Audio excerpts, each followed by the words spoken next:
with the Sixers going up against the Raptors in Game 6, do you think that the Raptors can force a Game 7 against Philly? I do. I think history repeats itself. I think Philly had their opportunity to try to close this out in game four. They let Toronto slip away. Obviously, game five got away from them early, and Toronto maintained that lead for the majority of the game. Um, James Harden wasn't efficient. Tyrese Maxey wasn't efficient. Obviously, Joel Embiid, 7 to 15, just a shy under 50%, but again, not a MVP caliber evening. You kind of look down that roster and you say, who came in that was able to contribute, and that's nobody. I mean, for goodness sake, I mean, as per usual, James Harden finds himself in the middle of scrutiny. He has 5 turnovers with a negative 10 plus minus. Joel Embiid, MVP candidate, 0 for 4 from the 3 point line. He had 4 turnovers. He had 5 fouls, negative 4 plus minus with 20 points. So the team itself is putting up offense. It's just not doing it efficiently. I mean, if we go down that line continuously for the starting lineup, Tobias Harris, 6 of 16. Danny Green, not known for his offense later now in his career. He was 5 of 10. He hit 4 of 9 from the 3 point line, but he was negative 14 plus minus. You look at their bench. 1 of 4, 1 of 2, 1 of 6. Matisse Thybulle, obviously Nang. The list goes on, and no one has been able to capitalize. 15 total turnovers for Philadelphia. James Harden's out here playing 40 minutes. You telling me you only had 11 shots? What happened to James Harden? 25, 20 shots a game? I'm telling you guys, there is a difference of regular season James and postseason James because, dude, the narrative's in his head again. Toronto's on a roll and they're going back home. Obviously, Doc Rivers has his statistical history of blowing leads. It doesn't bode well. Granted, I know the comparison is, well, Brooklyn got swept, so he's already doing better. He got 2 wins. A first round exit is a first round exit, no matter how embarrassing or how tough it was. So if they end up both folding, and by both I mean if Brooklyn and Philly both fold, then they both lost the trade. Ben ain't playing. Obviously, KD and Kyrie weren't able to do anything against Tatum and the Celtics. And now you look at Brooklyn and say, excuse me, now you look at Philly and say, damn, it was 3-0. Are y'all really about to chalk this up and make it go to a game seven in Philadelphia, knowing damn well every single benefiting factor is in Toronto's favor? Pascal Siakam has awoken. Obviously, Scotty Barnes and what's his name? Onabu and OG Anobi Anubi. and Anobi has been doing his thing. Gary Trent Jr. has been effective. I mean, not necessarily from a field goal percentage. He was 5 of 14, but they find ways to score. And Fred VanVleet has been out, not has been, was out last game. And I actually heard a good point. Kendrick Perkins actually, for once, made a good point. And he said Toronto has been able to dominate since VanVleet's exit because Toronto is able to guard more effectively because Van Fleet is a nightmare of a mismatch on the defensive side of him being so short as opposed to the tall lineup that Philly runs. Now you look at it and you say, I believe the shortest guy on this team is probably somewhere along the lines of 6'4", and that's Gary Trent Jr.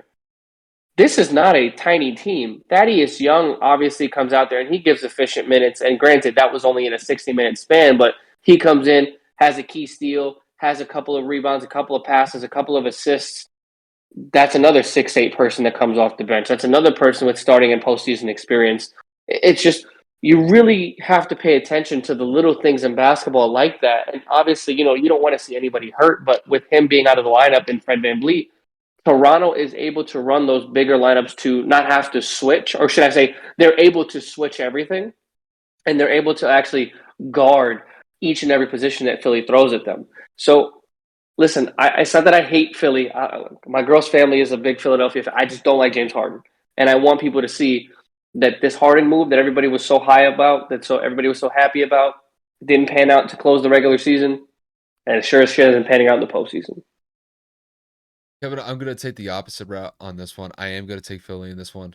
I know I think it's a little prisoner of the moment to kind of really hype to get on the train about Philly potentially blowing this series after being up 3-0, especially with the narratives about Doc Rivers blowing series leads left and right, like it's it's out of style, bro.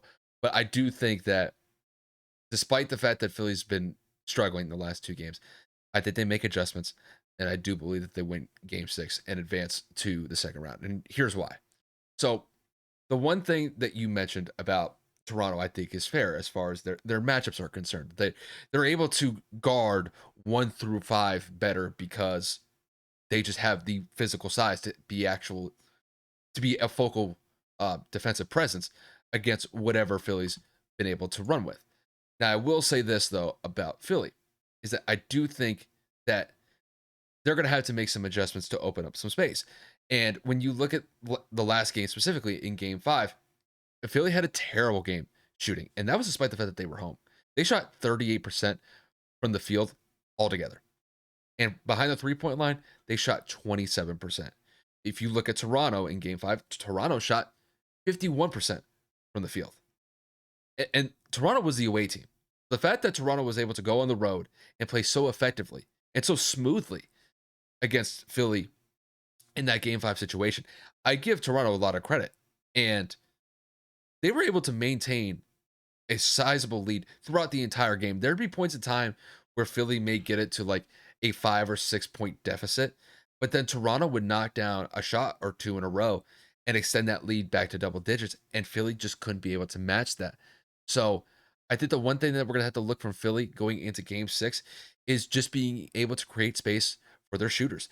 James Harden has to step up. You know, James was a huge piece that they acquired from that trade from Brooklyn halfway through the season, and he's got to be able to step up because he's been inconsistent to say the least throughout this playoff series.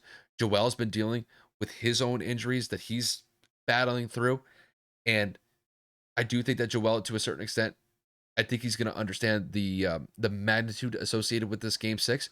I do think that he's going to be able to play extremely well against Toronto, despite the fact that Toronto's been playing good against him defensively the last couple of games.